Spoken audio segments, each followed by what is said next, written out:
So do you find that you are good all day, but your eating in the evenings is a whole different matter? Maybe you feel that you're in control, not thinking about food much, but then 5 p.m. rolls around and you cannot think of anything else. If so, you are not alone. I'm going to explain the top 5 triggers that I see for evening eating with some practical steps for change. This is the Eating Disorder Therapist podcast, and I'm Harriet Frew. I support people to overcome disordered eating and find peace with food. So please subscribe if you want more videos like this. Thank you so much for being here. And if you want support to find your food freedom, you might also be interested in my app. Do go and check it out, Food Freedom app by Harriet Frew. Okay, so number 1, overeating in the evening. You're not eating enough in the day. So you might think, well, I'm not hungry during the day, I'm busy, I'm distracted, I'm living my life. But not eating enough is a huge trigger for overeating later. And yes, you might simply be busy and preoccupied and distracted with your work or study. You might also be consciously or unconsciously restricting your eating. It could be through perhaps delaying eating until later, putting off when you start eating because if you want to eat less, you're always worried once I start eating I might not be able to stop. It could be things like missing meals. It could be avoiding food groups such as carbohydrates, so you're not really eating enough. It could be mentally restricting your food, so you're not allowing yourself the full yum even though you're eating. You're not getting that pleasure, that satisfaction from eating.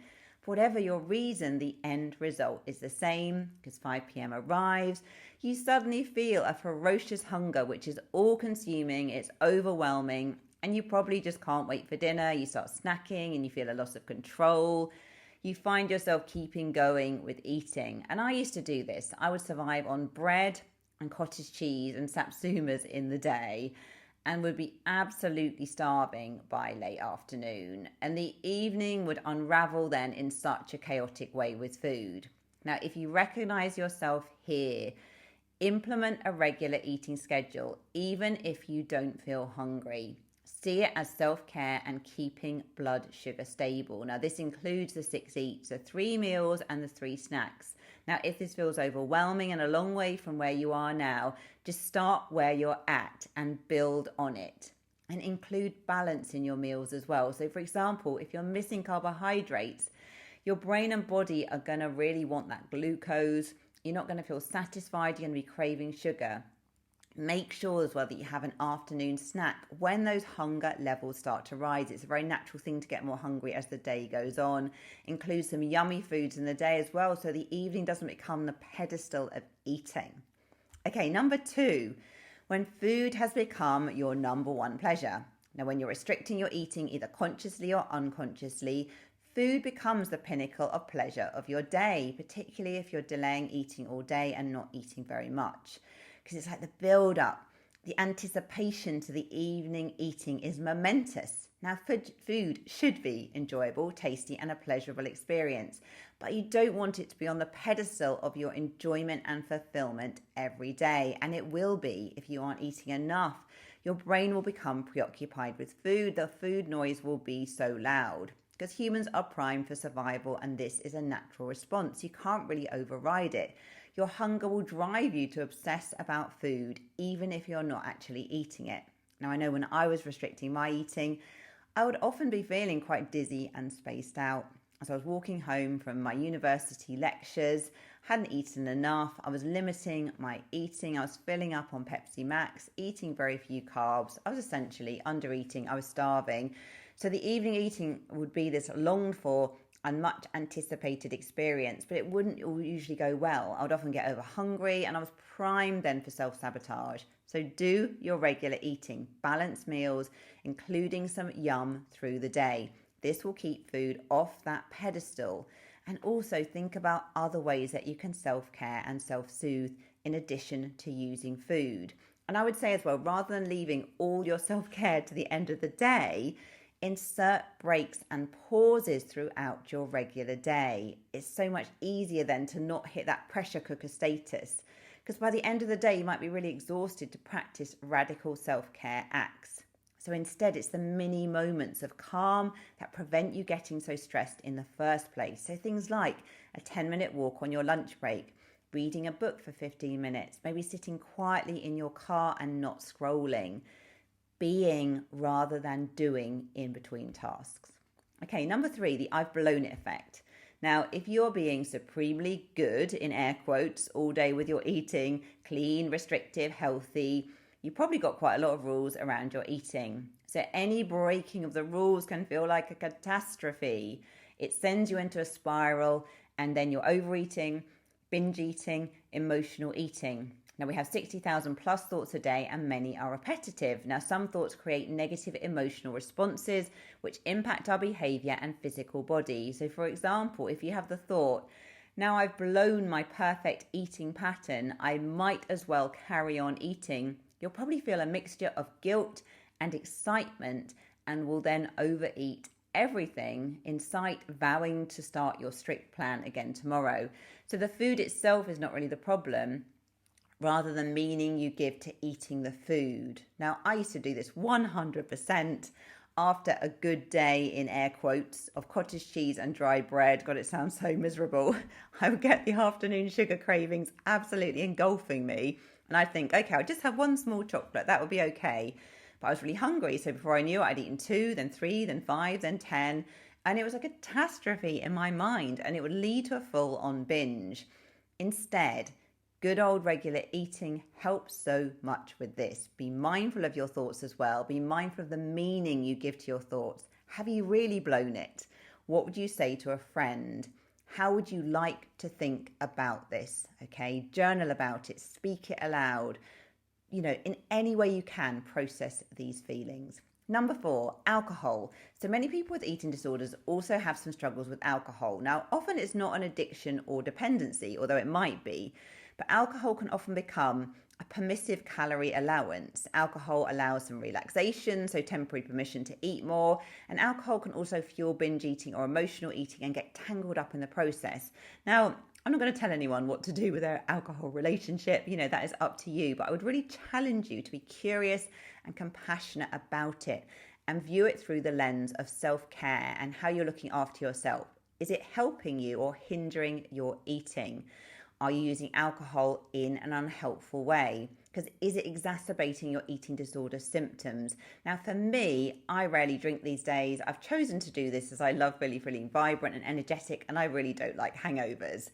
But I'm not teetotal either. I can drink in moderation. I do enjoy a glass of wine now and again. You know, it's a nice part of life, isn't it? But when I had bulimia, I would often drink to excess, and it would get very tangled up in the whole eating disorder. It would fuel binge behaviors and out of control eating.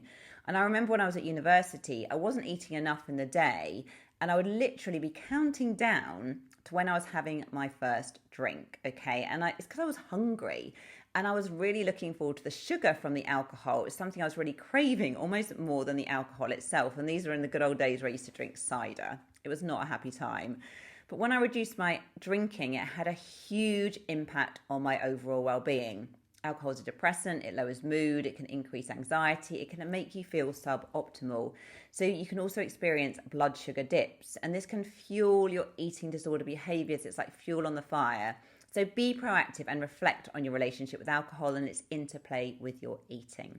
Okay, and number 5, really important one, emotional coping. Now, such an important one, but it's worth saying that emotional eating is quite hard to discern and understand when you're restricting your eating, because when you're hungry and food obsessed, your ability to listen to your emotions, let alone process them, is pretty limited. And I would say, first, you need to focus on regular eating and being nourished before you can fully tap into your emotional world. Now, if you have an eating disorder, you're probably quite disconnected from your emotions. You might be scared of them. You might find it so challenging to tune into your emotional world. And many people with eating disorders are huge empaths, and they are brilliant at caring for others and meeting the needs of people who they care about, listening to other people's emotions, but they're not so good at doing it for themselves. Now, I often see in my clients some of these different patterns. So perhaps being super busy all day, so just not tuning into emotions full stop, just not even knowing how they feel. Maybe tolerating excessive demands in life and feeling unable to set boundaries. Maybe people pleasing and then feeling inwardly resentful and angry, but then feeling wrong for having these feelings. Maybe an inner frustration that life is incredibly demanding with no time for the self. It feels like a treadmill that you can't get off. And control of food is the one thing then that can perhaps feel like is yours alone. But what happens is when we don't process these emotions, it has a pressure cooker of feelings builds up. And these emotions can be expressed through food, binge eating, purging, emotional eating. We numb or distract or escape from emotions through food. Now, when I had bulimia, I was the ultimate people pleaser. Shiny, happy, smiling, pleasing on the surface, but really, honestly, raging and frustrated behind closed doors. But then I would feel so guilty and shameful for feeling rage and frustration that I would try even harder to please. It was a destructive and unhelpful cycle, and I would absolutely use food as coping. Binge eating was escaping from planet Earth. So if you recognize yourself here, slow down first to tune in more to your emotions and give yourself some blank space in your day. Get off your phone. Allow your thoughts and feelings to come to the surface. They need space. Observe them. Become more self-aware and start to listen to your body. That is the first step, okay? It takes time. Noticing your people-pleasing and inner frustration is one thing, but actually making a change is something else, and that is okay. It's part of the process. If you have trouble identifying your feelings, perhaps notice sensations in your body and be curious and compassionate about them. Use an emotions wheel from Google to improve your emotional literacy, naming your emotions, journal about your thoughts and feelings, talk to a trusted friend who can listen rather than tell you what to do or talk over you. Now, if you've been out of touch with your emotions for a while, this process is going to take time, okay? So be kind to yourself. It doesn't matter though, one step at a time. You can really build your emotional literacy a lot over the next year. And you can think about what you might need in relation to feeling particular emotions. For me, if I feel overwhelmed or angry or frustrated, a short walk in nature is gold for me. And sometimes I just need to get away from a screen and have quiet time to reflect. And sometimes I need to talk it out with a friend or just talk it out with myself. I record my voice or I journal. I get it out though. For me, speaking things aloud is really, really helpful. For you, it might be getting more into your body. You need to find ways. Anyway, I hope this has given you some insights into your evening overeating. What's your main takeaway? Do you relate? Do share in the comments. Thank you so much for being here. Do check out my Food Freedom app if you want support with your food relationship. Do subscribe if you're on YouTube. Do follow, rate and review if you're on Apple or Spotify or other platforms. Thank you so much. I look forward to sharing another episode with you very soon. Bye.